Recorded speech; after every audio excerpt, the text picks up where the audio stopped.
আপনি যখন কোনো ব্যাপারে চাপে থাকেন তখন আপনাকে আপনার চাপের ব্যাপারে সচেতন থাকতে হবে, আপনার টেনশনের ব্যাপারে আপনাকে সচেতন থাকতে হবে।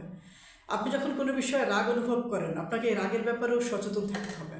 যখন আপনি বিরক্তি ফিল করেন কোনো বিষয়ের উপর আপনাকে আপনার এই বিরক্তির ব্যাপারেও সচেতন থাকতে হবে। এই অনুভূতিগুলোর ব্যাপারে যদি আপনি সচেতন থাকেন তাহলে এই অনুভূতিগুলো আপনার কাছে খুব সহজ সমাধান নিয়ে চলে আসবে।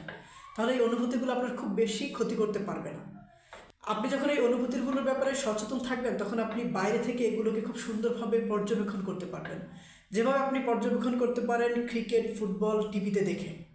টিভির যে খেলোয়াড়রা আছে তাদের মধ্যে কিন্তু তাৎক্ষণিক তাদের সমস্যাগুলো চোখে পড়ে না, কিন্তু আপনার চোখে ঠিকই পড়ে। আপনি কিন্তু টিভিতে খেলা দেখতে দেখতে সব কিছু সমাধান, সব কিছু সমস্যা খুঁজে বের করে ফেলেন, কারণ আপনি বাইরে থেকে দেখছেন আর তারা ভিতরে থেকে খেলছে। ঠিক তেমনি আপনি যদি আপনার এই ভেতরের এই অনুভূতিগুলোর ব্যাপারে সচেতন থাকেন তাহলে এগুলো আপনাকে বাইরে থেকে দেখতে সাহায্য করবে। আর আপনার এই অনুভূতিগুলোর খুব সুন্দর সমাধান আপনার সামনে চলে আসবে, যেগুলো আপনার খুব ভালো বেনিফিট দিবে এবং খুব বেশি ক্ষতি হবে না। Thank you.